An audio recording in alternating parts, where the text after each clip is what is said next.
درود پاک پڑھنے کے بے شمار فضائل و برکات ہیں، بہت سارے فضائل درود پاک کے احادیث کے ذریعے اور بزرگان دین کے واقعات کے ذریعے ہمیں سننے کو ملتے ہیں، مگر آج جو حدیث پاک ہم سنیں گے اس میں ہمیں یہ احساس ہوگا کہ درود پاک پڑھنا تو باکمال کام ہے، بڑی سعادت ہے، بڑی روحانیت ہے، لیکن اگر درود پاک پڑھا نہ جائے، درود پاک زندگی میں شامل نہ ہو، اور بالخصوص جب سرکار دو عالم صلی اللہ تعالی علیہ وآلہ وسلم کا نام مبارک سنا جائے، ان کا نام لیا جائے، اور اگر اس وقت بھی درود پاک نہ پڑھا جائے تو یہ کتنی بڑی محرومی بھی ہے اور کتنی بڑی اس میں وعید یعنی اس کی سزا بھی ہے۔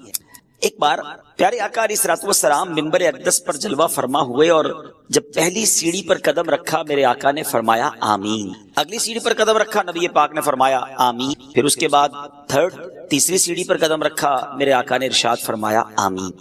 اچھا، صحابہ کرام علیہ رضوان کا ایک انداز بڑا نرالا تھا، جب وہ کوئی ان یوزول چیز دیکھتے تھے نا، غیر معمولی چیز دیکھتے تو سوال کر لیا کر، اور صحابہ کرام علیہ رضوان کے ان سوالات سے امت کا بڑا بھلا ہو، ہمیں ایسی باتیں پتہ چل گئی کہ سبحان اللہ۔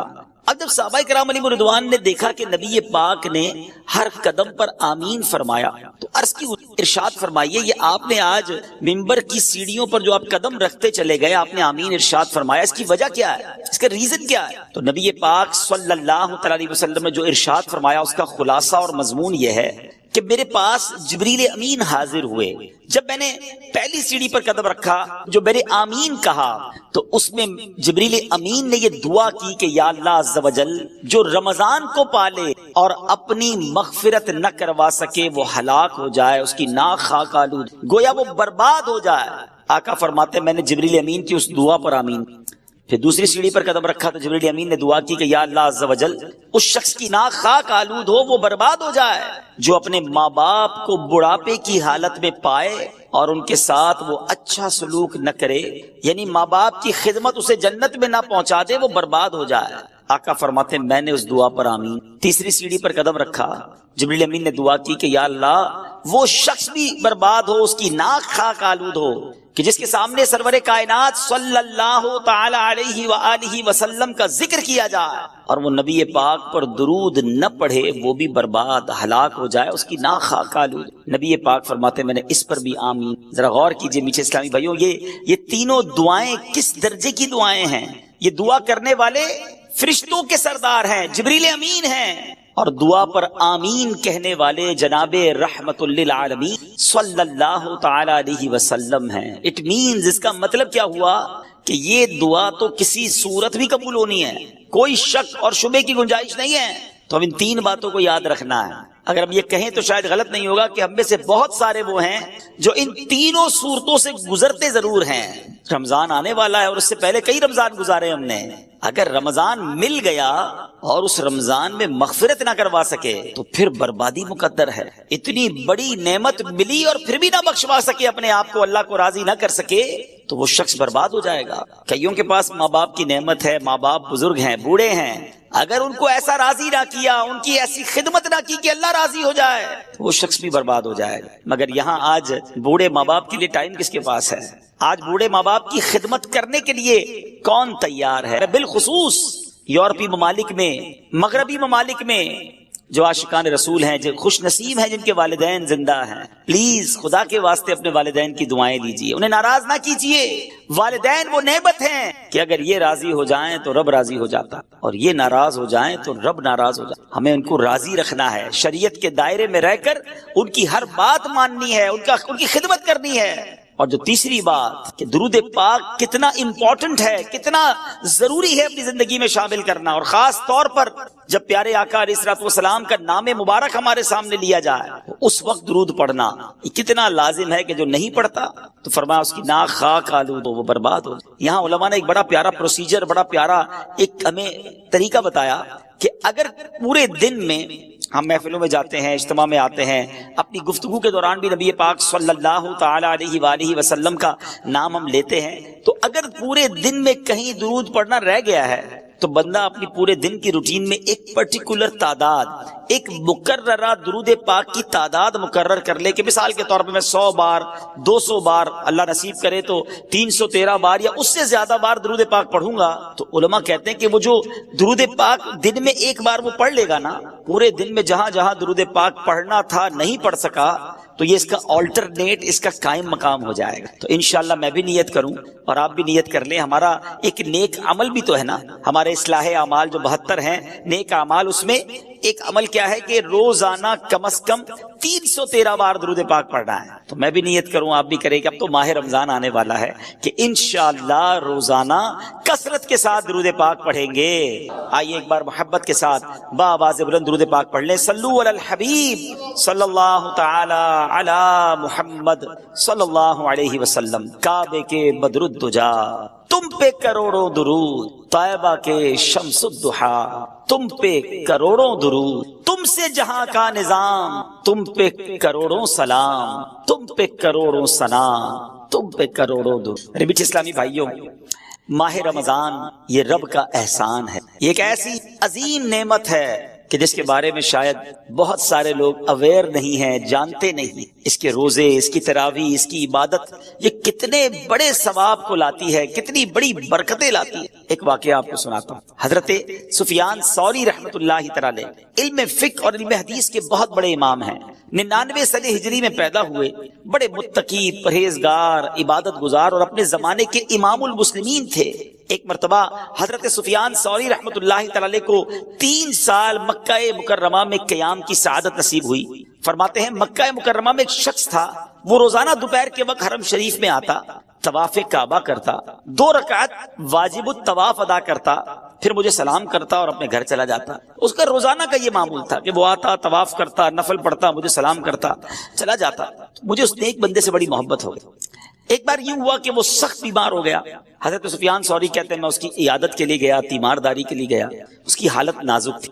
اس نے مجھے وصیت کی کہ جب میں فوت ہو جاؤں تو آپ مجھے اپنے ہاتھوں سے غسل دیجئے گا، میری نماز جنازہ ادا کیجئے گا اور مجھے تنہا مت چھوڑیے گا، ساری رات میری قبر کے پاس تشریف فرما رہیے گا اور منکر نکیر کی آمد کے وقت مجھے تلقین فرمائیے۔ بڑی کمال کی یہ وصیت تھی، اور چونکہ آپ کو اس شخص سے بڑا پیار ہو گیا تھا، دل میں جگہ بن گئی تھی، تو آپ نے اس کی بات جو ہے وہ ایکسپٹ کر لی کہ ٹھیک ہے میں اس وصیت پر عمل کروں گا۔ اب آئیے لگے ہاتھوں یہ بھی سن لیں کہ تلقین کیا ہوتی ہے۔ یہ کمال کا ایک طریقہ ہے اور بہت سو کو شاید نہیں پتا ہوتا، اور یہ احادیث میں یہ طریقہ ملتا ہے کہ تلقین کا معنی ہے، میننگ آف تلقین نصیحت کرنا، سکھانا، کسی کو ٹرین کرنا، سکھانا۔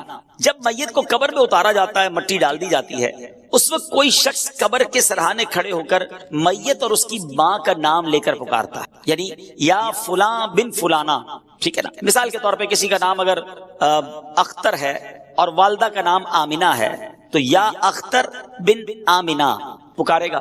مردہ اس کی آواز تو سنتا ہے مگر جواب نہیں دے گا۔ اس کے بعد تلقین کرنے والا دوبارہ پکارے گا، یا اختر بن آمنہ، جو بھی نام ہوگا اس کا۔ اس بار مردہ اس کی آواز سن کر سیدھا بیٹھ جاتا ہے۔ تلقین کرنے والا تیسری بار یوں پکارے گا، یا فلاں بن فلانا۔ اس بار مردہ اس شخص سے کہتا ہے مجھے تلقین کر، اللہ پاک تجھ پر رحم فرمائے۔ اچھا، وہ تلقین کرنے والا مردے کا جواب نہیں سنتا، لیکن یہ قبر میں ہو رہا ہوتا ہے۔ اب تلقین کرنے والا کہتا ہے اذکر ما خرجت علیہ من الدنیا، یاد کر دنیا سے کس حال میں گیا تھا؟ شہادت اللہ الہ الا اللہ وان محمدا عبدہ ورسولہ، تو گواہی دیتا تھا کہ اللہ پاک کے سوا کوئی عبادت کے لائق نہیں اور محمد صلی اللہ تعالی علیہ وسلم اللہ کے بندے اور رسول ہیں۔ وَأَنَّكَ رَضِيتَ بِاللَّهِ رَبًّا وَبِالْإِسْلَامِ دِينًا وَبِمُحَمَّدٍ نَبِيًّا وَبِالْقُرْآنِ إِمَامًا، تو اللہ پاک کے رب ہونے پر، اسلام کے دین ہونے پر، محمد صلی اللہ تعالی علیہ وسلم کے نبی ہونے پر اور قرآن کے امام ہونے پر راضی تھا۔ یعنی اب قبر کے پاس کھڑے رہ کے کوئی شخص یہ کہے تو مردہ قبر میں سن رہا ہوتا ہے۔ اللہ اکبر۔ جب تلقین کرنے والا مردے کو یہ بتاتا ہے نا، تو حدیث پاک میں آتا ہے منکر نکیر یعنی قبر میں سوال پوچھنے والے فرشتے ایک دوسرے کا ہاتھ پکڑ کر کہتے ہیں چلو اب ہم اس کے پاس کیا بیٹھیں، لوگ تو اس کو دلیل سکھا چکے ہیں، اس کو جواب پتا چل گئے ہیں۔ اللہ اکبر۔ مرنے والے پر یہ کام کرنا، یہ تلقین کرنا بڑا احسان ہے۔ اگر تھوڑا سا وقت نکال کر تلقین کرنے سے مرنے والا سوالات قبر سے بچ جاتا ہے تو تلقین کرنے میں ہرگز سستی نہیں کرنی چاہیے۔ یاد رہے کہ یہ تلقین جو ہے عربی زبان میں ہی ہوگی، تو یہ یاد کر لیں، اللہ کرے کہ ہمارے بچے بھی یاد کر لیں، تو ہمارے انتقال ہونے کے بعد قبر میں جائیں تو کوئی سرہانے کھڑے ہو کر اگر یہ تلقین کر دیتا ہے اور مردے کا بھلا ہو جاتا ہے تو سبحان اللہ، یہ تو بہت بڑا احسان ہے اس پر۔ اچھا، یہ یاد رہے کہ ایک تو تلقین عربی میں ہوگی اور مرنے والے کے ساتھ اس کی ماں کا نام لینا ہے۔ اگر والدہ کا نام نہیں پتا تو تمام انسانوں کی والدہ حضرت حوا رضی اللہ تعالی عنہا کا نام لینا ہے۔ اب حضرت سفیان ثوری فرماتے ہیں کہ اس نیک شخص نے مجھے جیسے وصیت کی تھی میں نے ایسے ہی کیا، اس کا انتقال ہوا، میں نے غسل دیا، میں نے نماز جنازہ ادا کی، قبر میں اتارا۔ اس نے وصیت کی تھی کہ اپنے ہاتھوں سے آپ نے قبر میں اتار کر رات وہیں رہنا ہے۔ میں قبر کے پاس بیٹھ گیا، ذکر و اذکار چلتے رہے۔ کہتے رات جب سب لوگ چلے گئے تو میں نے مجھے اونگ آ گئی، نیند آ گئی۔ حالت نیند میں مجھے غیبی آواز آئی، کوئی کہہ رہا تھا، اے سفیان، اس کو تیری تلقین اور قربت کی کوئی حاجت نہیں ہے، ہم نے خود ہی سے انس دے دیا ہے، خود ہی سبحان اللہ اللہ کی طرف سے اس پر برکتیں نازل ہو گئی ہیں اور تلقین بھی کی ہے۔ حضرت سفیان کہتے ہیں کہ اس کو کس عمل سے یہ رتبہ ملا، اتنا بڑا مقام اسے کیسے ملا؟ تو آواز آئی رمضان المبارک اور اس کے بعد شوال المکرم کے 6 روزے رکھنے سے۔ حضرت سفیان ثوری فرماتے ہیں اس ایک رات میں 3 مرتبہ میں نے یہ خواب دیکھا، میں رحمت مغفرت دوزخ سے آزادی کا سائل، میں رحمت مغفرت دوزخ سے آزادی کا سائل ہوں، ماہ رمضان کے صدقے میں فرما دے کرم مولا، براعت دے عذاب قبر سے، نارے جہنم سے، ماہ شعبان کے صدقے میں کر فضل و کرم مولا، نہیں درکار وہ خوشیاں جو غفلت کا بنے سامان، عطا کر اپنی الفت اپنے پیارے کا تو غم مولا۔ اے میرے میٹھے اسلامی بھائیوں، سب کو آپ سب کو مبارک ہو کہ اللہ پاک کے کرم سے، اس کے فضل اور احسان سے ایک بار پھر رمضان مبارک تشریف لا رہا ہے۔ ابھی چند دن بعد ایک شام آئے گی جب نگاہیں آسمان کی طرف لگی ہوئی ہوں گی، چاند دیکھنے کی کوشش کی جا رہی ہوگی، ایک طرف سے آواز آئے گی دیکھو وہ رمضان کا چاند نظر آ گیا، اس کے ساتھ ہی مساجد سے یہ اعلان ہونے لگیں گے سب عاشقان رسول کو مبارک ہو، عظمتوں رفعتوں برکتوں مغفرتوں والے مہینے رمضان المبارک کا چاند نظر آ گیا۔ انشاءاللہ اللہ نے چاہا جلد یہ اعلان سنیں گے انشاءاللہ۔ مرحبا صد مرحبا، پھر آمد رمضان ہے، کھل اٹھے مرجھائے دل، تازہ ہوا ایمان ہے، یا خدا ہم عاصیوں پر یہ ایک بڑا احسان ہے، زندگی میں پھر عطا ہم کو کیا رمضان ہے۔ اے میرے میٹھے اور محترم اسلامی بھائیوں، رمضان کی عظمت سمجھیے، رمضان کا مقام سمجھیے، یہ مہینہ رب کریم کی بارگاہ میں کس قدر بڑا مرتبہ رکھتا ہے۔ ہمیں شاید بہت سارے ناظرین کو یہ تو پتا ہے، قرآن کی آیت بھی سنی ہوگی، شہر رمضان الذی انزل فیہ القرآن، رمضان کا مہینہ جس میں قرآن اترا۔ مگر شاید بہت سارے ناظرین کو یہ نہیں پتا کہ اللہ کریم نے جو 4 بڑی آسمانی کتابیں اس دنیا میں نازل فرمائیں، تورات، زبور، انجیل اور قرآن، سبحان اللہ، میرے آقا علیہ الصلوۃ والسلام فرماتے ہیں کہ حضرت ابراہیم کے صحیفے رمضان کی پہلی رات نازل ہوئے، تورات شریف رمضان کی 7ویں رات نازل ہوئی، انجیل شریف رمضان مبارک کی 14ویں رات نازل ہوئی، اور ابن ابی شیبہ کی روایت میں ہے کہ زبور شریف رمضان المبارک کی 6 تاریخ کو نازل ہوئی، سبحان اللہ، اور شب قدر کو سبحان اللہ رب قرآن مجید جو ہے اس کو نازل کیا گیا۔ تو اے میرے میٹھے اسلامی بھائیوں، آپ ذرا غور کیجئے کہ 4 بڑی آسمانی کتابیں جو ہیں وہ اللہ کریم نے پورے سال میں جو مہینہ پسند فرمایا وہ رمضان کا مہینہ ہے، اور قرآن جو رب کا کلام، آخری کلام، سرچشمہ ہدایت جو ہے وہ میرے آقا علیہ الصلوۃ والسلام کے قلب منور پر 23 سال کے عرصے میں درجہ بدرجہ اور یوں سمجھیے کہ وقفے سے جبریل امین لاتے رہے، وہ نازل ہوا۔ تو اے میرے میٹھے اسلامی بھائیوں، ذرا غور کیجئے اس مہینے کا مقام کیسا ہے، یہ کتنی بڑی اللہ کی مہربانی ہے کہ رب کریم بس اب اللہ سے دعا کرتے ہیں کہ یا اللہ یہ چند دن بھی خیر سے نکل جائیں، ہمیں خیر کے ساتھ عافیت کے ساتھ ماہ رمضان عطا بھی فرما، اور اس مہینے میں خوب روزے رکھنا، تراویح پڑھنا اور عبادتیں کرنا نصیب فرما۔ میرے بیٹھے اسلامی بھائیوں، سرکار غوث اعظم پیران پیر شیخ عبد القادر جیلانی رضی اللہ تعالیٰ عنہ کیا خوب فرماتے ہیں۔ رمضان میں کتنے حروف ہیں؟ را، میم، ضاد، الف اور نون۔ غوث پاک کتنی پیاری تفصیل بیان کرتے ہیں کہ را سے مراد رضوان اللہ یعنی رضا الہی ہے، میم سے مراد محابات اللہ عن العصاة یعنی اللہ پاک کی گناہ گاروں پر رحمت اور مہربانی فرمانا ہے۔ لفظ رمضان میں جو تیسرا حروف ضاد ہے اس سے مراد ضمان اللہ یعنی اللہ پاک کی امان ہے۔ چوتھا لفظ الف ہے، اس سے مراد الفت اللہ محبت الہی ہے۔ آخری لفظ نون، اس سے مراد نور اللہ۔ سبحان اللہ، اس سے پتا چلا کہ رمضان المبارک اللہ پاک کی رضا ملنے کا مہینہ ہے، گناہ گاروں پر رحمتیں برسانے کا مہینہ ہے، اللہ کی طرف سے امان ملنے کا مہینہ ہے، اللہ پاک کی محبت نصیب ہونے کا مہینہ ہے، اور سنو رمضان نور الہی ملنے کا مہینہ ہے۔ اتنی برکتیں، سبحان اللہ۔ اے میرے بیچ اسلامی بھائیوں، حضور غوث پاک مزید کیا فرماتے ہیں؟ فرماتے رمضان کی مثال سینے میں دل جیسی ہے۔ ذرا غور کیجئے کہ پورے جسم کی موسٹ امپورٹنٹ تھنگ جو ہے وہ دل ہے۔ فرمایا رمضان کی مثال سینے میں دل جیسی ہے، دل کو نور ایمان اور نور معرفت سے زینت و خوبصورتی ملتی ہے۔ اسی طرح رمضان مبارک کو تلاوت قرآن کے نور سے آراستہ اور مزین کیا جاتا ہے۔ کیا پیاری بات فرماتے ہیں کہ رمضان کی مثال انسانوں میں انبیاء جیسی ہے، جیسے لوگوں میں نبیوں کا مرتبہ ہے نا۔ فرمایا عام مہینوں میں رمضان کی مثال جس طرح انسانوں میں انبیاء جیسی ہے۔ فرمایا کیونکہ انبیاء مجرموں کی شفاعت کرتے ہیں، رمضان بھی روزہ داروں کی شفاعت فرمائے گا۔ اچھا آگے فرماتے ہیں رمضان کی مثال شہروں میں، پوری دنیا میں کتنے شہر ہیں مگر مکہ مدینے کی بات ہی نرالی ہے نا۔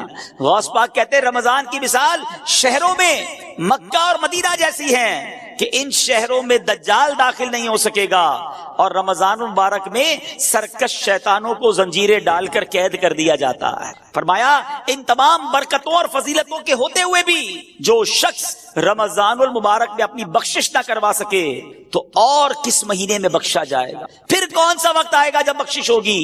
ہر مسلمان کو چاہیے اس ماہ مقدس میں خوب توبہ کرے، اس سے پہلے کہ توبہ کا دروازہ بند کر دیا جائے۔ ہر مسلمان کو چاہیے کہ اس ماہ مبارک میں کثرت کے ساتھ گریہ و زاری کرے، اس سے پہلے کہ رحمت کا وقت گزر جائے۔ بھائیوں بہنوں، گناہوں سے سبھی توبہ کرو، خلد کے در کھل گئے، داخلہ آسان ہے، آ گیا رمضان، عبادت پر کمر اب باندھ لو، فیض لے لو جلد، یہ دن 30 کا مہمان ہے۔ یہ موقع آ رہا ہے، یہ وقت آ رہا ہے اللہ کو راضی کرنے کا، یہ وقت ہمیں مل رہا ہے رحمتیں لوٹنے کا۔ اے میرے بیچ اسلامی بھائیوں، آئیے کچھ احادیث کے مطابق مزید ماہ رمضان کے فضائل سنتے ہیں۔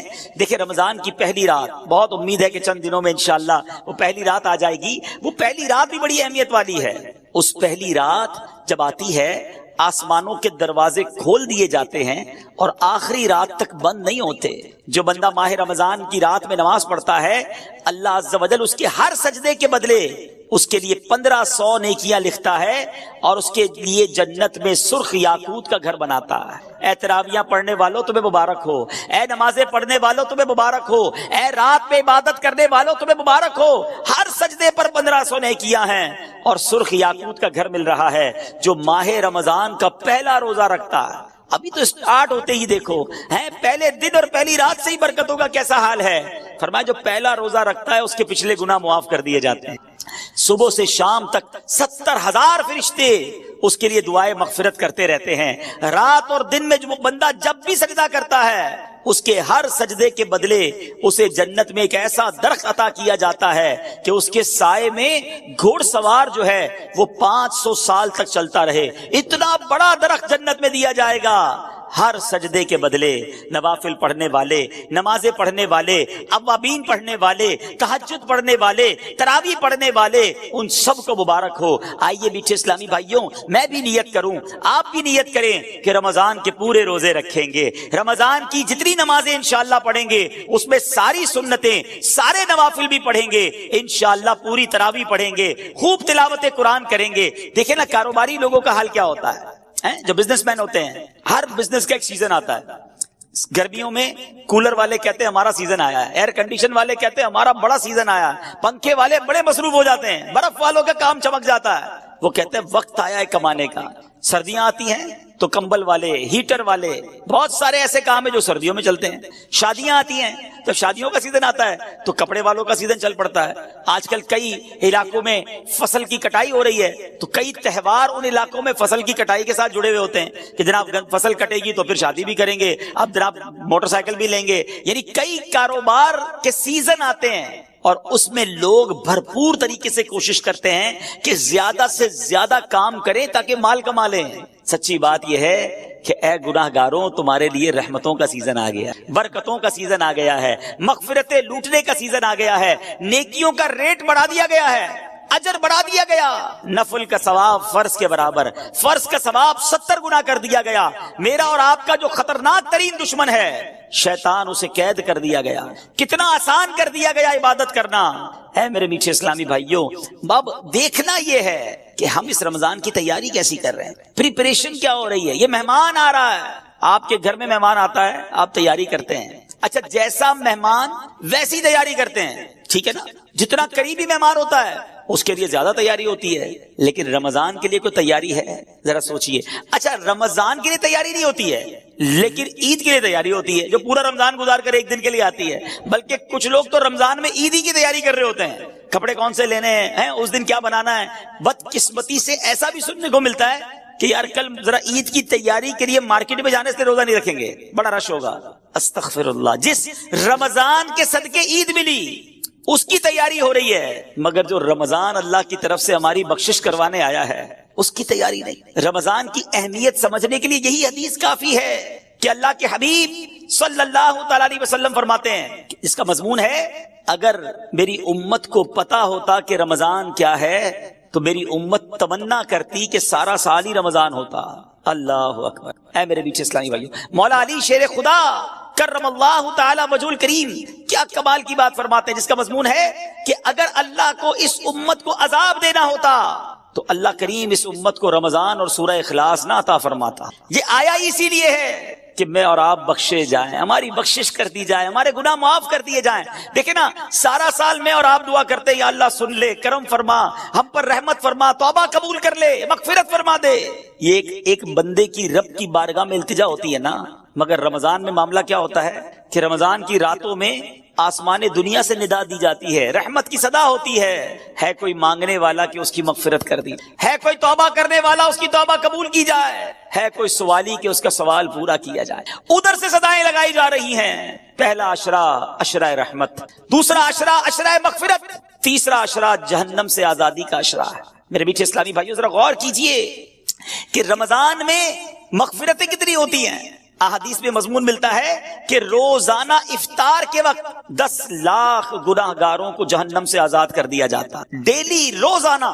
فرمایا کہ جب رمضان میں جمعے کا دن آتا ہے، جمعرات کی رات اور جمعے کے دن ہر لمحے 10 لاکھ بخشے جا رہے ہیں۔ اور پھر فرمایا جب رمضان کی آخری رات آتی ہے نا تو جتنے پورے مہینے میں بخشے تھے اس کی تعداد کے مطابق اتنے گناہگار اور جہنم سے آزاد کر دیے جاتے ہیں۔ ہمارے کیلکولیٹر جواب دے جائیں گے، اتنے لوگ بخشے جاتے ہیں، اس میں بھی چند بد نصیب ہوتے ہیں جو نہیں بخشے جاتے۔ اور اس کے بارے میں آپ نے سن لیا شروع میں کہ جو رمضان کو پائے اور اپنی مغفرت نہ کروا سکے وہ ہلاک و برباد ہو جائے۔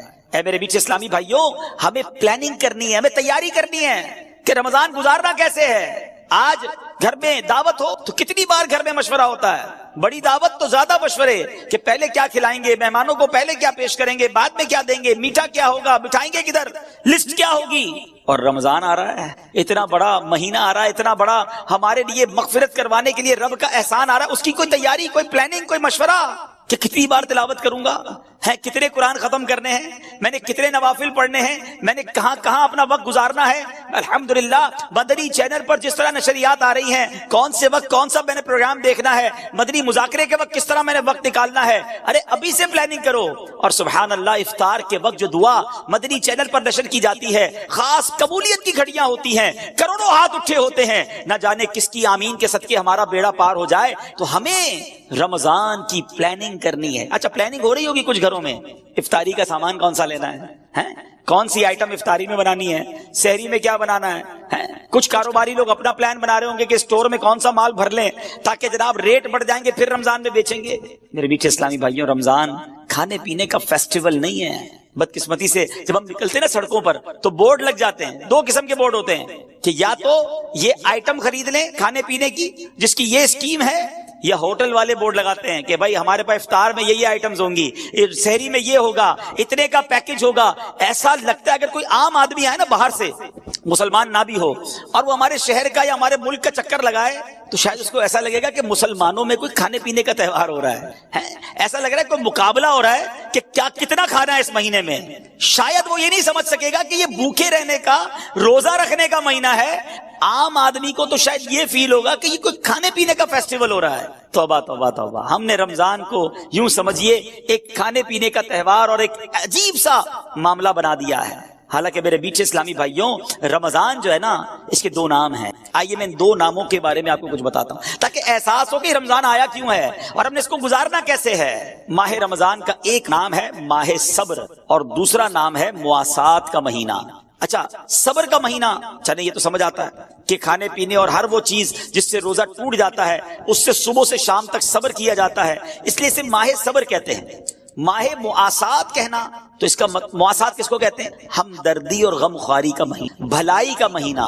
چونکہ رمضان میں سارے مسلمانوں سے خاص کر قریبی رشتہ داروں سے بھلائی کرنے میں زیادہ ثواب ہے, اس لیے اسے ماہ مواسات کہتے ہیں. علماء کرام نے روزہ فرض ہونے کی حکمتوں میں حکمت یہ بھی بیان فرمائی کہ روزہ جو ہے نا بیسیکلی فقر و فاقے کا عملی طور پر احساس دلاتا ہے. پریکٹیکلی پتا چلتا ہے کہ فقر کی زندگی کیسی ہے, فاقے کی زندگی کیسی ہے, یعنی غربت کیا ہے.